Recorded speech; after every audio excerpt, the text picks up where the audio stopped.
Morning, students. Starting afresh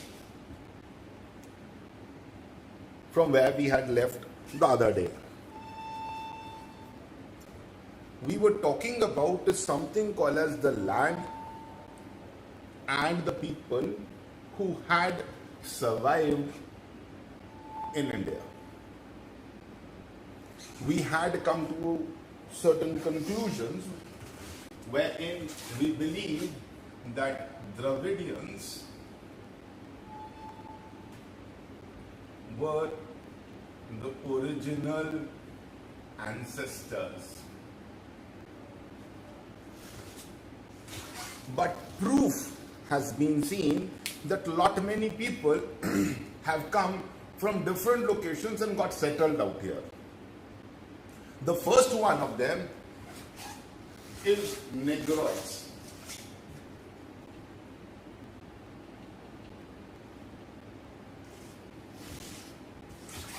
When we talk about the Negroids, also referred as Hapsi or Habshi, so two pronunciations are there, they is believed to have migrated from Africa through Egypt.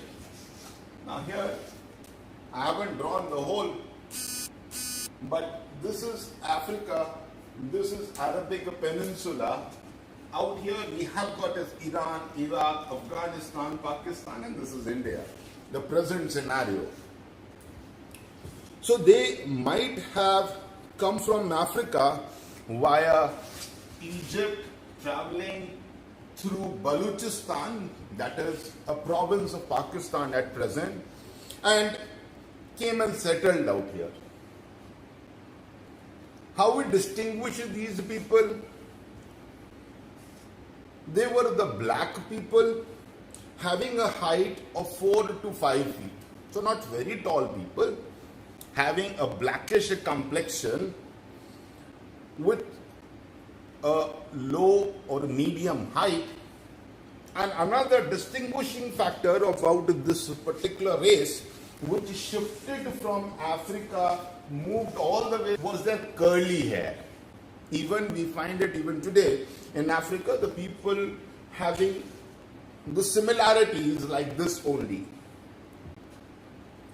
The second one which we found or we are going to talk about is the Australoids.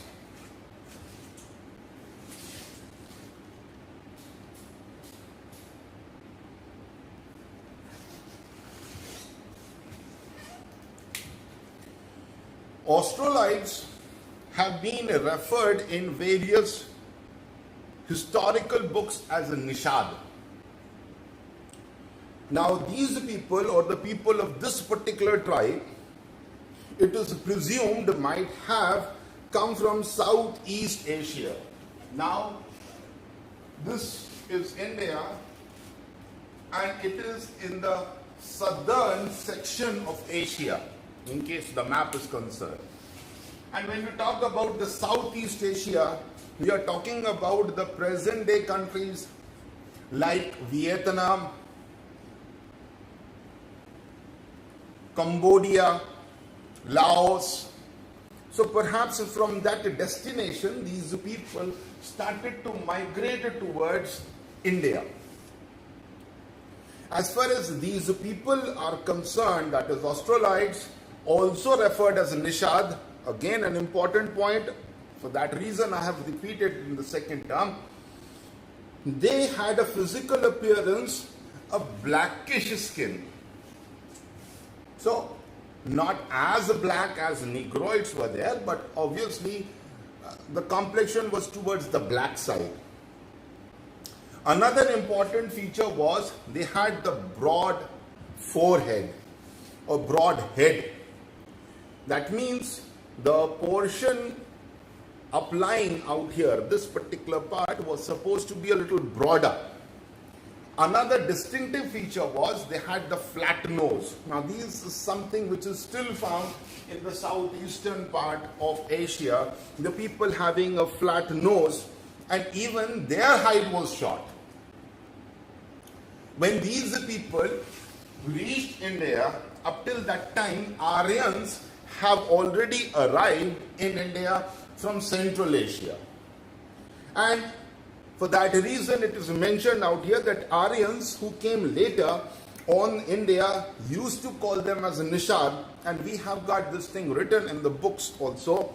The origin of these tribes like Kol, Munda, Khasi tribes of Assams, the tribes of Nicobar, Andaman Nicobar, the tribal people living in Myanmar, they all perhaps have the similarities equivalent to the Australoids, and we believe that they tend to have shifted and remain attached in this particular area.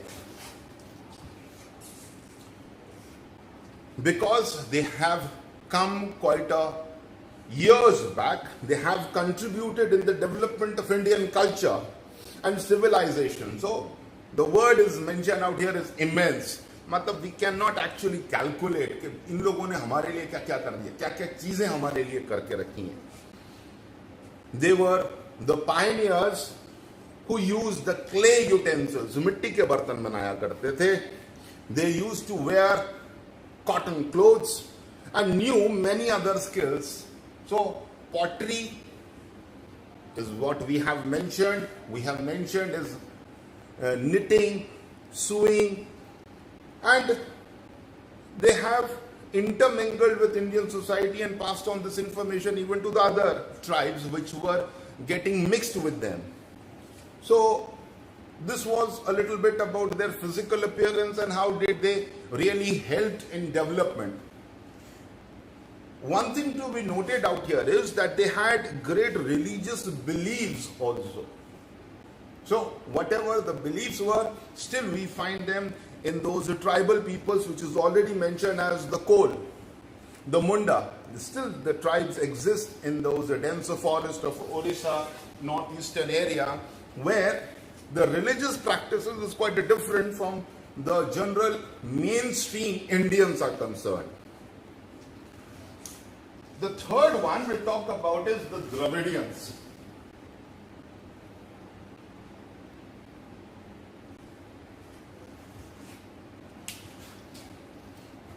Very often it is talked about. Dravidians were considered as the creator of Sindhu Valley civilization of Mohenjo-daro. Now here I have got the Indus coming, and out here in this territory which I am marking as the cross section, we have found the remains of this Indus Valley civilization. So it is believed that these were the people whom we can club together as Dravidians. From where they have originated? Other day in the discussion I have talked about something called as the ages through which the human progress has passed on. The ancient age which humans faced was called as the Stone Age. That means that Homo sapiens, that is us, started using stones as weapons and tools. And from there, a development phase started. How to improvise that particular thing. कैसे उसको और अच्छा किया जा सकता है. फिर बाद में हमारे पास मेटालिक एज आई, और मेटल एज के बाद में हमारे पास आया था मिनरल एज जिसमें हम चल रहे हैं. But concentrating on the Stone Age, these people have perhaps, the Dravidians, perhaps have originated from those, their ancestors who were living in Stone Age. That means they were perhaps that link which was joining the Stone Age at one point and the Metal Age on the other point. So they were the link between the transition or for the transition period, जहां पर आदमी अब improvement करता देख रहा था. पत्थरों का इस्तेमाल करते करते अब वो निकल कर कोई ना कोई मेटल या मेटल कॉम्बिनेशंस, अलॉयज वगैरह बनाकर उनसे अपनी लाइफ को थोड़ा इम्प्रूव कर रहा था. The tribe, which came from the north, survived with their language and culture features. Later on, they were called as the Dravidians. So, from north, perhaps they came, settled, found Indus Valley to be a very good place where they can live, survive for a long time. Availability, again, yesterday it was a point of discussion, availability of food. And it was possible because Indus, which flows from India, reaches Pakistan, is a perennial river. Around the year, it has got the fresh water available. So on the banks of Indus, these Dravidians might have settled down, made their own colonies, and started living. Dravidians were also the very first one who gave us the concept of mother as goddess and father as a god. So two unique things they had proposed, that mother is goddess and the father is a god. So we can also assume that they had introduced new concept of religiosity, religion को कैसे use करना है. So the thought of Parvati and Shiva as mother and father was developed. Now the common thing which was there was they presumed that their mother, original mother, from where they all have been born, was Parvati, and they were basically the descendants of Shiv. तो शिव और पार्वती की पूजा होनी शुरू हुई थी इन्हीं के समय के अंदर में, जहां पहली बार शायद पार्वती जी को मां का और देवी का रूप दिया गया और शिव जी को पिता और गॉड का रूप दिया गया.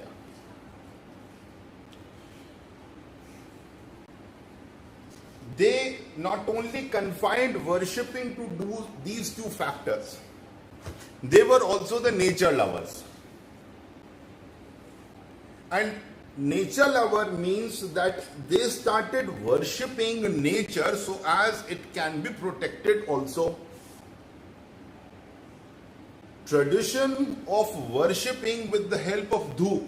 Nowadays we also continue in the same fashion. You go to any mandir, you will find it that dhoop or agarbatti is present. So that dhoop formation is again considered to have been given to us by Dravidians.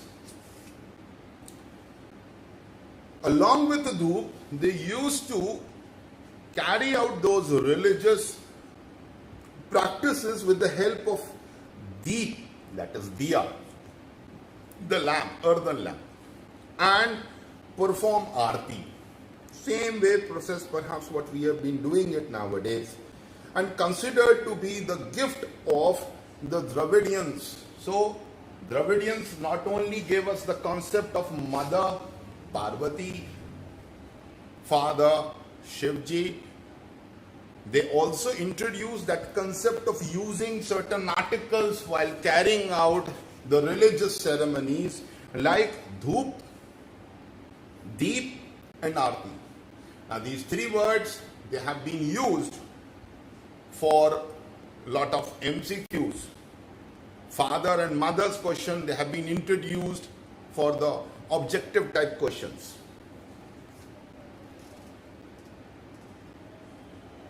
Beside nature and animal worshipping, etc., are their great features. Original deities, Devi Devta, of Dravidians have been accepted by Aryans.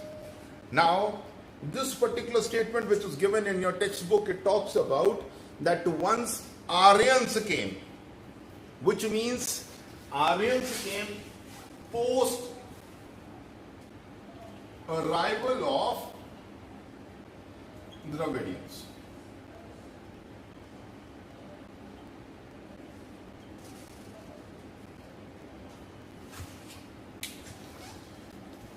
In simple terms, we can say Dravidians were still living in Indus Valley They were flourishing out there. They were having a good presence out there, and that time Aryans came from the Central Asia. So once Aryans came to from Central Asia to India, even they have acknowledged certain things which were given to us or to them at that time by the Dravidians. But there was some modifications which was carried out. Aryans have their own methods, their own ways of worshipping their God. Dravidians have their own method of worshipping the God. Again, we see word, I'm using it again, amalgamation, mixture took place. So Aryans re-established by them as God of culture with piece of time. And this is how a unique combination was getting formed once the Aryans came in contact with the Dravidians. Under the tremendous influence of North, Aryan culture was deeply internalized by the Dravidians. Hence, intercaste marriages took place. Now, this statement also gave us a vague idea that time caste system used to prevail. But it was not rigid. When I say rigid, what we see nowadays, that a particular person from one caste tends to marry within that particular caste. But that time that rigidity was not there. People were open-minded. So anyone was able to marry any other person from different castes. So there was no rigidity out there. Hence, intercaste marriages took place. Dravidians had a matriarchal system of family. Now, there is a word which is mentioned, matriarchal society. That means we tend to believe in relationships. We used to believe what they had given to us, that there will be a head within the family who is going to look after all the internal affairs of the family, just like what we have got at present also. Yeah, in case you're living in a nuclear family, it's a father. In case you're living in a joint family, anyone who is elder in the family, your Tayaji, Dada, Dadi, Nana, Nani, whoever it is, who is the senior most, will be taking care of all the decisions to be taken within the family. So this again was introduced during that time only. Dravidians progressed a lot in different craft and arts like building of boats. During excavation, we have found, again in coming chapters you will be learning about, they have literally developed the dockyards from a place where the ships can come and anchor themselves. रुक सकते हैं, उनको रखा जा सकता. So boat building was there, and we can understand by the word boat that the mode of transportation, apart from the land movement, it was also carried out on the water.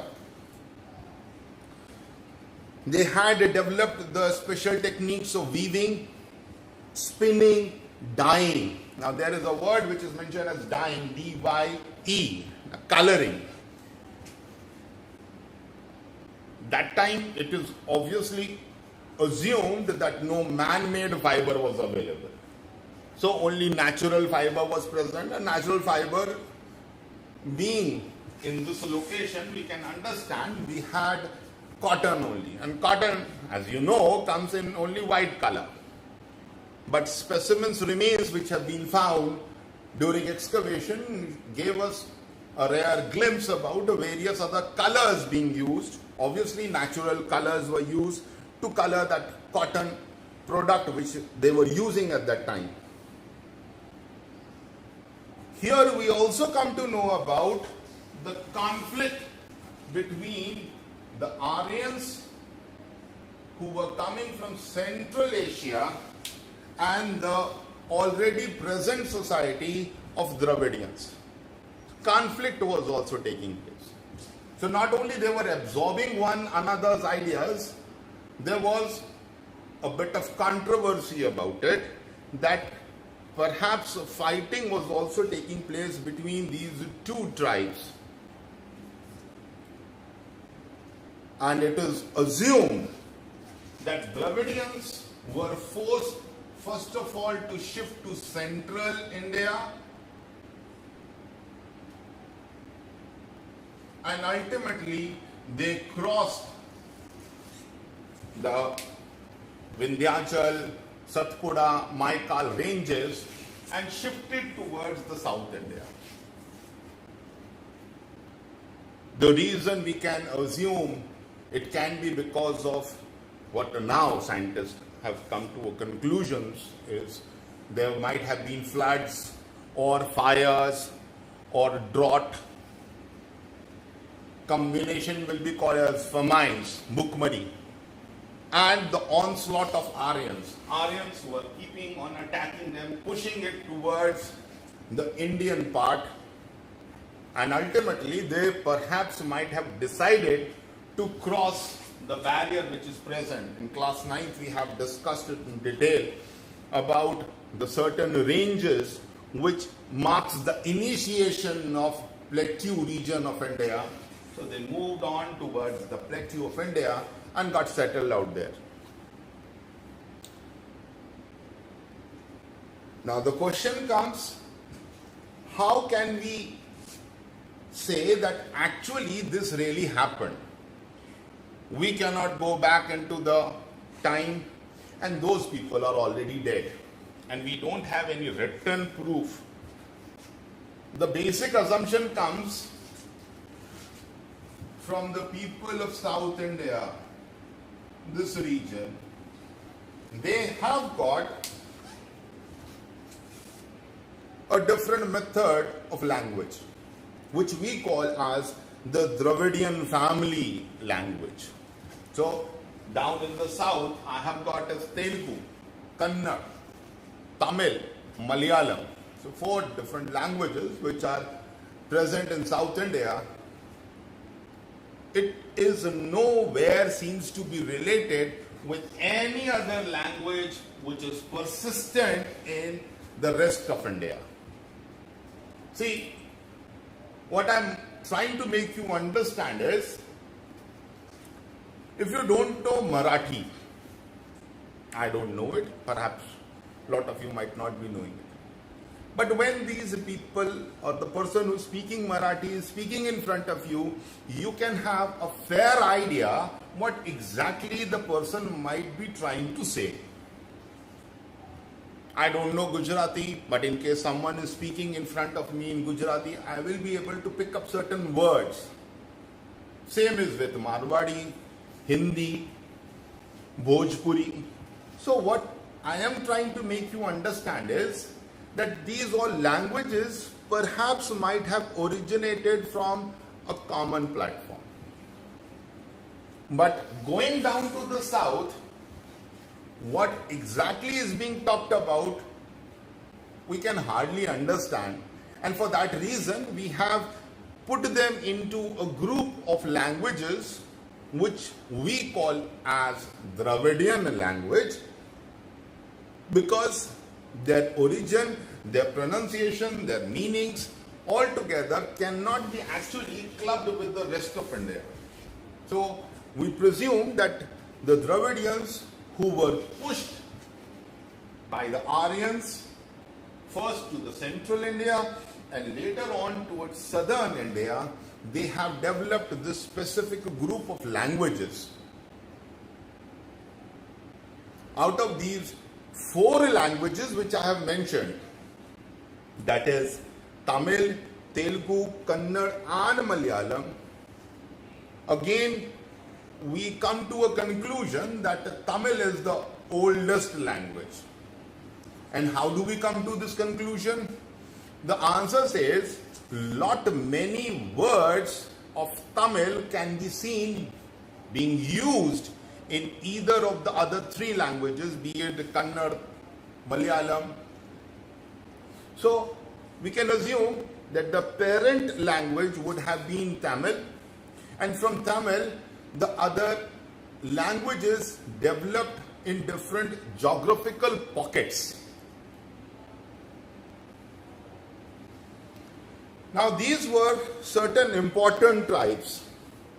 We have talked about the Negroids who had perhaps migrated from Africa, traveled through Egypt, Mesopotamia, Iraq, Iran, this is what the name is, Baluchistan, and entered into India.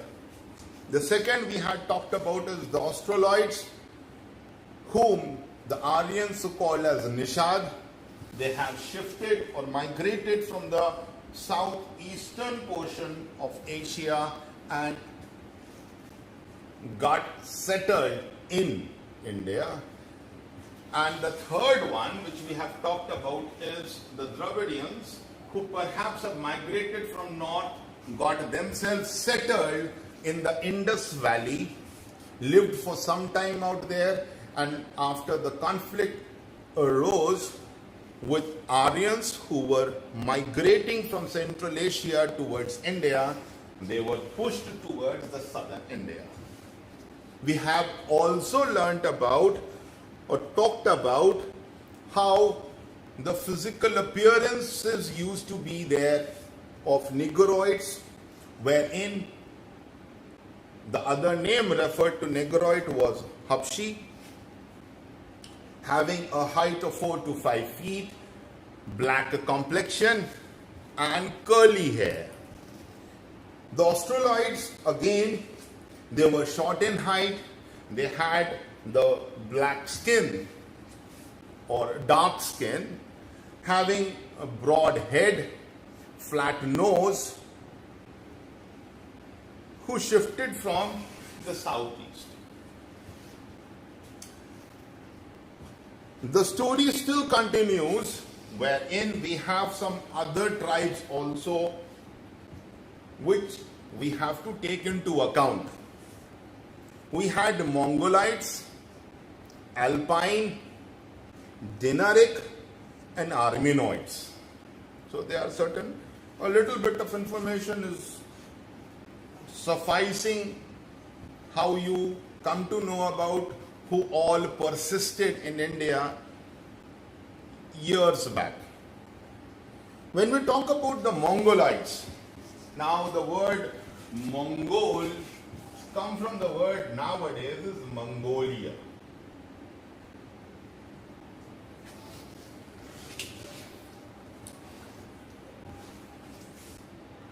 Now Mongolia, in class 8, when you had done the continents of Asia and Africa, you might have gone through it. A country which lies north of China, or the country which lies sandwiched between Russia and China. So we assume that the people from this area might have migrated to India. Mongolites, as the textbook is saying, they came from North China. So North China is Mongolia. Still further north of China we have got is the Russia. And how did they reach India? They crossed the plains of China, reached the plateau of Tibet, and then crossed into India.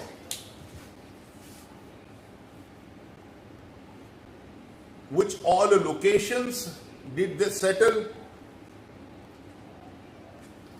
We have got evidence that they got settled in North Assam, Sikkim, Bhutan, certain parts of West Bengal, etc. So crossing this Tibet plateau, they entered into Sikkim and then spread to this whole region out here.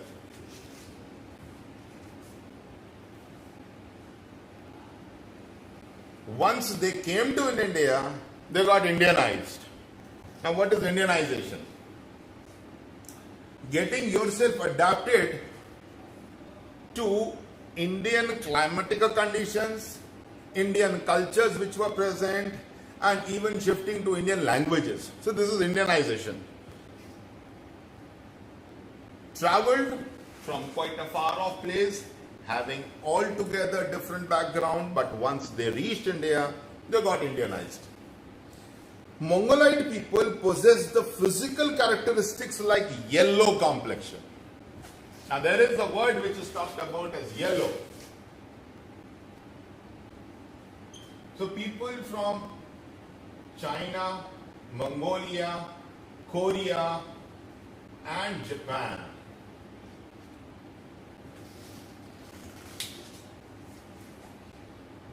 during the process of evolution have developed certain characteristics, and that same characteristics is found in the people of group of Mongoloids who transferred or shifted from the north part of China towards India and settled ultimately in India, that they had a yellow complexion. Usually in India we find the complexion to be brown or wheatish to blackish. So it is wheatish, a light yellowish combinations, a light brown combination till the black part. But these people, they don't have this color combination which we have got, but instead they brought their own complexion, that is yellowish. Apart from it, they can be recognized by the flat face. A flat face, usually the face we find is round, but for them the front portion seems to be a little pushed inside, flat face.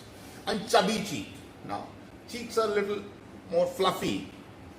You know, those small kids whom we really adore, tickling in their cheeks, you know, fluffy face.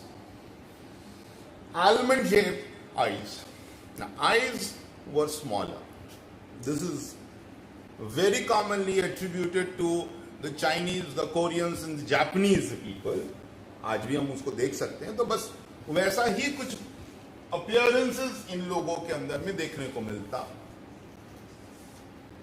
Mongolites were of yellow complexion and they were known as the Kirat. ये दूसरा नाम है, important है याद रखने का. पहला एक वर्ड हमारे सामने आया था निषाद, और दूसरा वर्ड निकल कर आया मेरे सामने किरत. In case question might be asked, write informative study of Nishal, or what do you know about the Kirat? So don't get confused. It is the names, synonyms to certain words like Australoids for Nishad and Mongoloids is Kirat.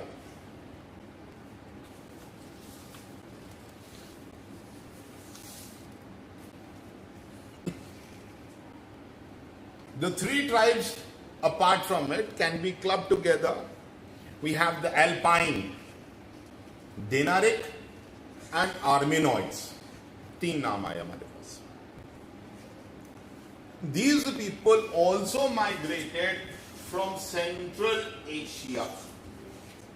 Now Central Asia, we can understand a little bit about it. The places which have got now the countries as Armenia, Azerbaijan, Turkmenistan, Tajikistan, so that particular plot, central, वहां से ये लोग India की तरफ shift हुए थे. And these origin genes of these tribes are found in large number in Gujarat, Saurashtra, Maharashtra. Some are found in Bengal and Orissa. Now, it's but obvious to understand, in case these people are shifting from this location, the western part of India was predominantly occupied by them. They settled out there, and for that reason we see it is mentioned that we find these people to be living in Gujarat or Saurashtra, Maharashtra. And perhaps some of them might have traveled towards the easternmost part of India at that time, that is Odisha, and some were found in Bengal also. So a little bit of information from where they have originated, from where they have come, where they have settled, and now where do we find them. So Alpine, Dinarics and Armenoids. Easy to remember about Armenoids is the word Armenia. And this is still a country just bordering another country, Azerbaijan, near Turkey.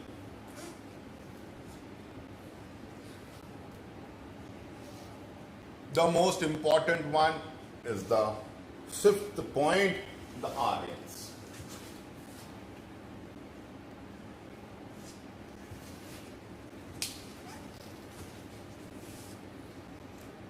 Nordic Aryan. There is a word which is used. Nordic Aryans, the word Nordic has been taken from Central Europe part. And again, a presumption is there that they have traveled the whole of eastern part of Europe, Central Asia, and then came to India. These Nordic Aryans created the Aryan civilization in India, the most prominent civilization apart from Dravidian civilization. Hindus were called Aryans in ancient time, and the area where they densely populated was called as Aryavarta. So these people who came down to India, they were given the word Hindu's word. So Aryans, we directly correlate them with the present day Hindu society which is present out there, and on all those areas where they were occupying the land, the whole of north of India, that area was called as Arya Vrata. As 7 rivers were flowing over there, that region was called as Sapt Sindhu. So Aryavat is nothing but something called as Sapt Sindhu.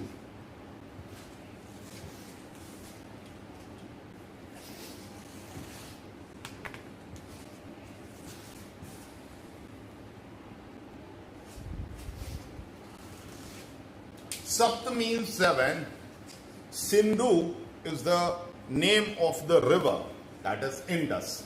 In English we call it Indus, and in Hindi we call it as Sindhu river.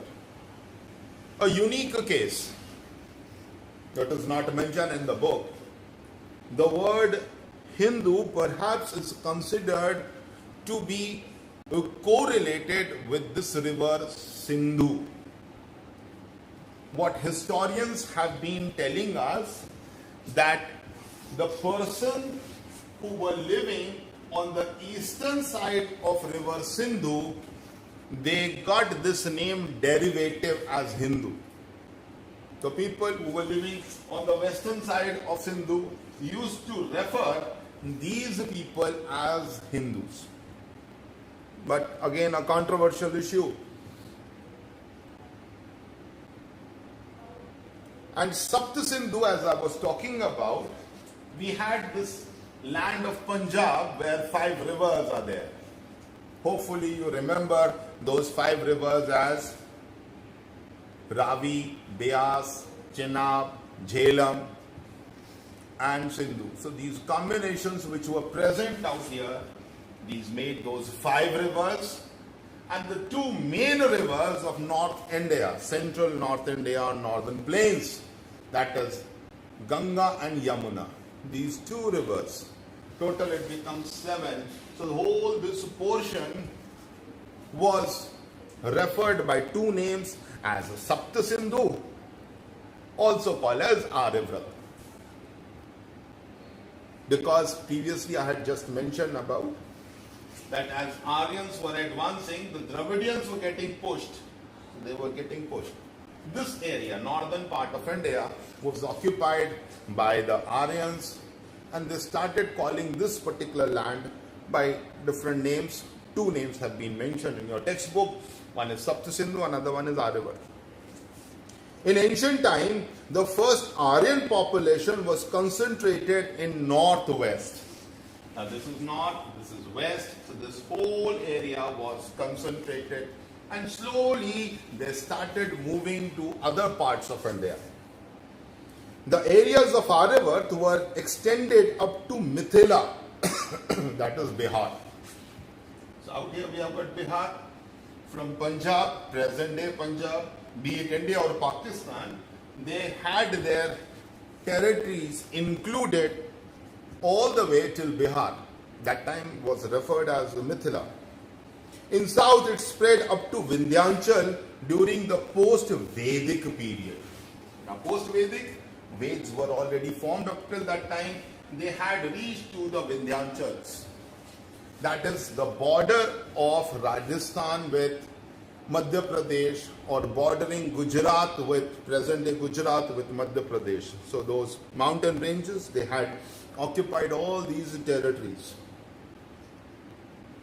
They were more advanced people than any other contemporary tribes.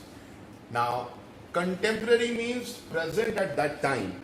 उस समय मौजूद जितनी भी tribes थी उनसे ये सारे लोग Aryans were far much advanced. Now, what exactly we mean by advanced? It means their method of doing work, using of tools, living standard of life which was present at that time, it was superior. उन्होंने कुछ नए developments already कर लिए थे जो दूसरी tribes सीख नहीं पाएंगी तब तक.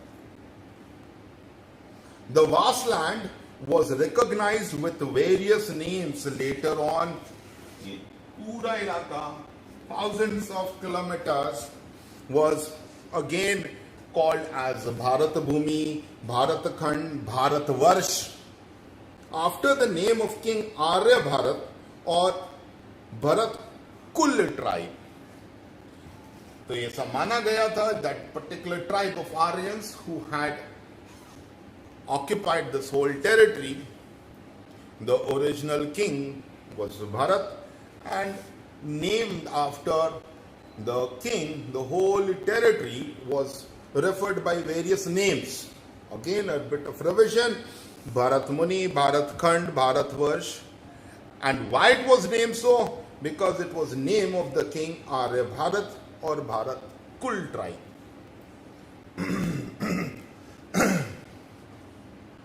This was about their arrival, where all they spread, which all territory they were controlling. But how were these people? Lot of evidences have been seen that they were nature lovers.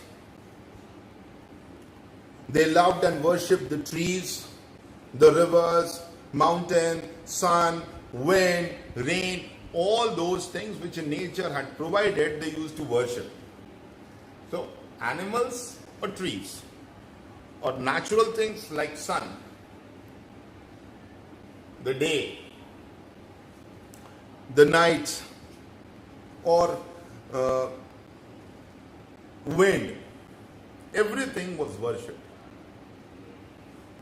They had composed various hymns for praying to the various natural elements. और हर एक की पूजा करने के लिए अलग अलग उन्होंने hymns का creation किया था. That this particular hymn is to be recited when you are worshipping sun.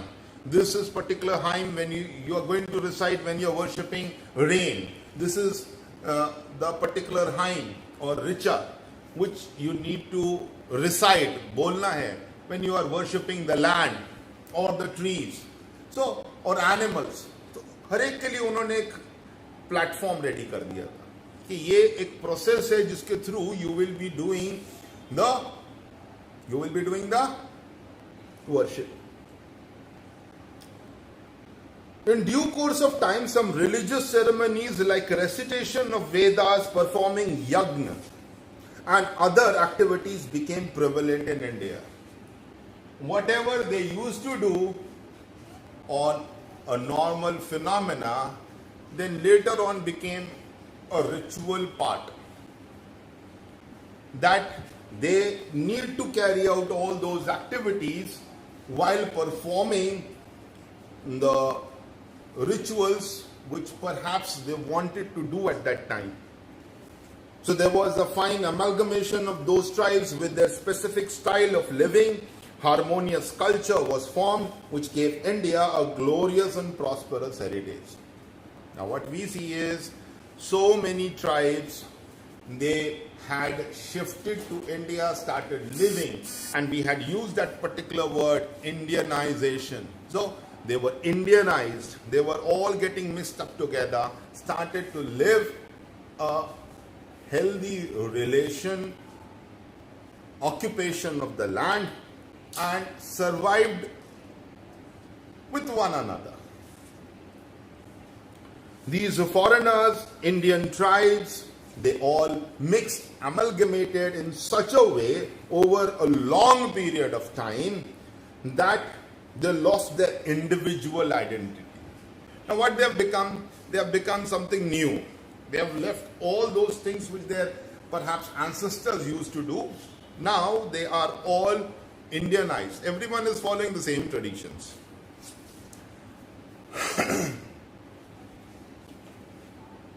They had greatly influenced the various languages which were generated again over a period of time.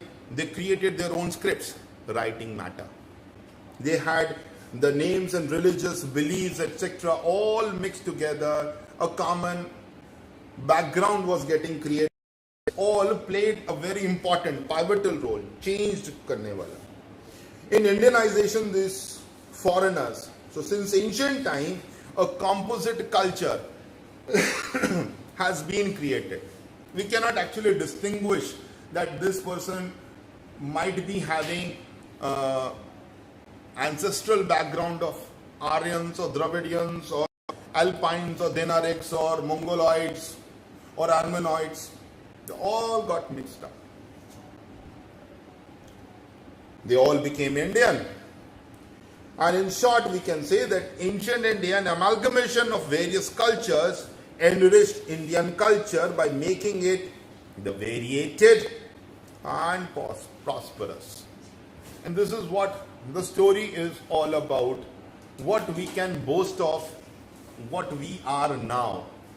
So it is a very unique combination of all those tribes which traveled, came down to India, got themselves settled, then they mixed together and gave us that composite culture of India.